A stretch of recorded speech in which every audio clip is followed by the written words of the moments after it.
నమస్కారం. 2024 సార్వత్రిక ఎన్నికల తర్వాత ఆ, భారత రాజకీయాల్లో అంతా మారిపోయింది కదూ. అవునండి, పూర్తిగా. బీజేపీకి సొంతంగా మెజారిటీ రాలేదు. దాంతో ఇప్పుడు సంకీర్ణ ప్రభుత్వం నడుస్తోంది. నిజమే. మరి ఈ కొత్త రాజకీయాల్లో ప్రధాని మోడీ, ఏపీ మంత్రి నారా లోకేష్ మధ్య ఏదో ఒక ప్రత్యేకమైన సాన్నిహిత్యం కనిపిస్తోంది. అవును, అది అందరి దృష్టిని ఆకర్షిస్తోంది. దీని వెనుక అసలు కథ ఏంటి? దీని గురించి కాస్త లోతుగా మాట్లాడుకుందాం. తప్పకుండా. ఇది ఊరికే పైకి కనిపించే పరిచయం కాదు.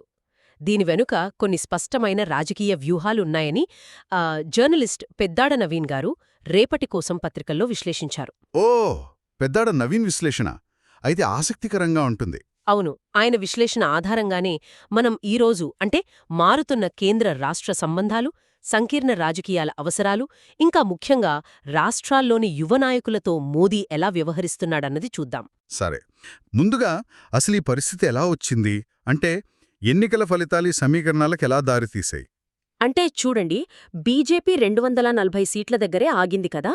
అవును, ప్రభుత్వ ఏర్పాటుకు మిత్రపక్షాల మీద ఆధారపడాల్సి వచ్చింది. ముఖ్యంగా టీడీపీ మీద. సరిగ్గా. టీడీపీకి 16 ఎంపీలున్నారు. వాళ్లు ఎన్డీఏలో రెండో అతిపెద్ద పార్టీ అయ్యారు. పూర్ణంతాన్. దాంతో ప్రభుత్వ మనుగడకు చంద్రబాబు నాయుడు, ఇంకా భవిష్యత్ నేతగా చూస్తున్న లోకేష్ల మద్దతు అది తప్పనిసరి అయింది. ఇది సంకీర్ణ రాజకీయాల్లో ఒక అనివార్యతనమాట. అయితే ఇప్పుడు లోకేష్ పట్ల మోదీ చూపిస్తున్న ఈ శ్రద్ధ, ఈ ఆసక్తి అంతా కేవలం ఈ రాజకీయ అవసరం వల్లేనా? లేక మీరన్నట్టు పెద్దాడ నవీన్ చెప్పినట్లు ఇంకేదైనా కారణముందా? లోకేష్ విధానాలేమైనా? రెండూ ఉన్నాయండి. అంటే రాజకీయ అవసరం ఖచ్చితంగా ఉంది, అది కాదనలేం.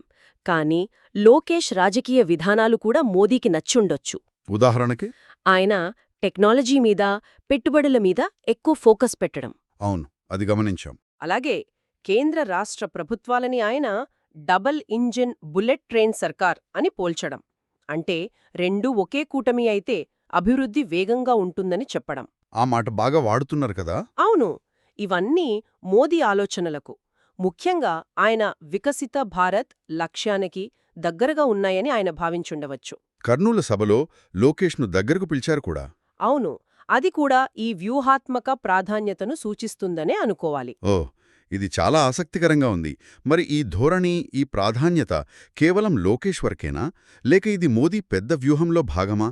ఇతర మిత్రపక్షాల వారసుల విషయంలో కూడా ఇలాగే ఉందా? ఇది ఒక విస్తృత వ్యూహంలో భాగమేనని అనిపిస్తోంది. అలాగా?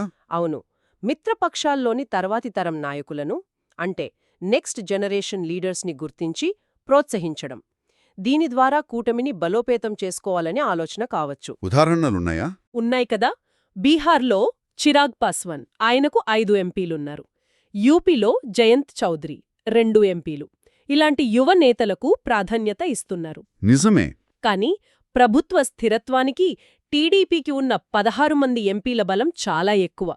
అందుకే లోకేష్కు దొరుకుతున్న ప్రాధాన్యత ఇంకాస్త ఎక్కువగా కనిపిస్తోందన్నమాట. అంటే మొత్తం మీద ఈ బంధం వెనుక చాలా స్పష్టమైన రాజకీయ లెక్కలు, అవసరాలు ఉన్నాయన్నమాట. ఒక రకంగా ఇది విన్ విన్ సిచ్యువేషన్ లాంటిదా? నిస్సందేహంగా. ఖచ్చితంగా ఇది పరస్పర ప్రయోజనం కోసమే. ఎలాగా? చూడండి, ప్రభుత్వ స్థిరత్వానికి మోదీకి టీడీపీ మద్దతు కావాలి. అవును. అలాగే లోకేష్కు జాతీయ స్థాయిలో గుర్తింపు రావడానికి, కేంద్ర సహకారంతో రాష్ట్రానికి మేలు చేయడానికి మోదీతో ఈ సాన్నిహిత్యం అవసరం. పెద్దాడ నవీన్ విశ్లేషణలో కూడా ఇదే ఉందా? అవును, ఆయన అదే సూచించారు. అంటే ఇది అభివృద్ధి రాజకీయాలు చేసే వారసులకు తన మద్దతు ఉంటుందని మోదీ ఇతర ప్రాంతీయ పార్టీలకు ఇస్తున్న ఒక సిగ్నల్ కూడా కావచ్చు అని. అంటే మారుతున్న కేంద్ర రాష్ట్ర సంబంధాలకు ఇదొక నిదర్శనం అంటారా సంకీర్ణ ధర్మం ప్రకారం? ఖచ్చితంగా. కొత్త కేంద్ర రాష్ట్ర సంబంధాల డైనమిక్స్ ఇవి. మొత్తం మీద చూస్తే మోదీ లోకేష్ల మధ్య ఈ సాన్నిహిత్యం వెనుక సంకీర్ణ రాజకీయాల అవసరాలు, భవిష్యత్ నాయకత్వ వ్యూహాలు, కొత్త కేంద్ర రాష్ట్ర సంబంధాలు, పరస్పర ప్రయోజనాలు ఇవన్నీ ఉన్నాయని స్పష్టంగా అర్థమవుతోంది. అవునండి, ఇది కేవలం 2 వ్యక్తుల మధ్య బంధం కాదు. మారుతున్న భారత రాజకీయాలకిది అద్దం పడుతుంది. నిజమే. అయితే ఇక్కడ మనం ఆలోచించాల్సిన ఒక ముఖ్యమైన ప్రశ్న మిగిలింది. ఏమిటది? రాజకీయ అవసరాలు, ఈ సంకీర్ణ ధర్మం కోసం ఏర్పడుతున్న ఇలాంటి వ్యూహాత్మక బంధాలు, ఇవి లాంగ్ రన్లో అంటే దీర్ఘకాలంలో ప్రాంతీయ పార్టీల స్వయం ప్రతిపత్తిని ఎలా ప్రభావితం చేస్తాయి? అది కీలకమైన ప్రశ్న. అలాగే వాటి భవిష్యత్ నాయకత్వాన్ని, కేంద్ర రాజకీయాలను ఎంతవరకు ఎలా మారుస్తాయి? ఇది భవిష్యత్తులో ఎలాంటి రాజకీయ పరిణామాలకు దారితీస్తుందో చూడాలి. ఖచ్చితంగా ఆలోచించాల్సిన విషయం. సరే, ఈనాటి విశ్లేషణకు ధన్యవాదాలు. మీకు కూడా. మీకు కూడా.